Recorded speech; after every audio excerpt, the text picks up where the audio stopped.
Adam Taxin with Daniel Greenfield talking about his Tuesday, June 12th, 2012 column. In the 16th year of Obama, the Isle of Industry. This is the third part of a series, and it's satire. Daniel, welcome. Thanks. Now, these are different from your other works. They're fiction, I guess science fiction, and I guess it takes a while for these to catch on with the public. You were saying that you don't get as many hits to these as others, and that must be a little disappointing. It is somewhat, but I try to convey the same message in different ways. I've used satire before. I've used humor. I get an issue from different angles because people get bored if they see the same thing over and over again. Because even if there are a lot of things to talk about, you can't help repeating yourself. And trying to shake things up a little is a way to avoid being repetitive and avoid having people mentally check out. So. Well, I like these. Even if only because it gives me a chance in the audio version to do a couple different voices, which is fun. But I think the main point here is that the industry is a euphemism, obviously, for lack of industry, that we're heading toward a time that the U.S. just doesn't produce anything. Is that your main point here, or what other main points do you have? Yes, it is.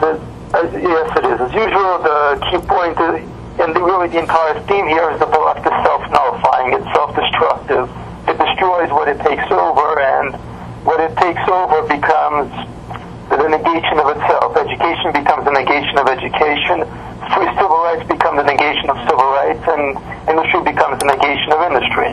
That sounds like your point a few days ago, that in California they're having an unemployment crisis, but the one thing they need jobs for is education, even though half of their college graduates are unemployed. Something like that. Exactly.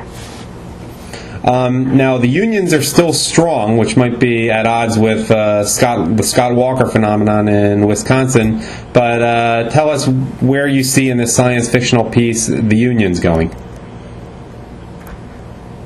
Well, in the real world, here I use a variety of unions existing for illustration purposes, though in real life they would end up, of course, being completely destroyed. The Soviet Union did have unions in a sense, but they weren't actual unions. They were an extension of the government, which is to say they didn't negotiate better contracts for workers. They told workers to work harder. If the left actually did take complete control, that would be what unions would be for under them. Final question I have here is, what role do the Chinese play in the 16th year of Obama, the Isle of Industry? Fairly similar one to the one that they play here. I mean, we export steel. We exported the steel that was left over from the World Trade Center, for example, to China, and we bought it back for them. We export a lot of our industry to them, and then we buy back the products of that industry from them. We've regulated out a lot of American industry. We've regulated away the jobs, and we're buying back the proceeds from them. Anything you want your readers particularly to comment on this one, so you get some more comments? What kind of feedback are you looking to get from readers on this one? Well, for starters, it would be nice if somebody would actually mention that they read it. That wouldn't hurt. Okay. But overall, I mean, how do they assess the ideas? How do they engage with those ideas? Like any article you write, I assume. Yeah, I mean, that's what I'm really looking for. One final question. Do the names Mark and Julie mean anything, or are they just totally arbitrary?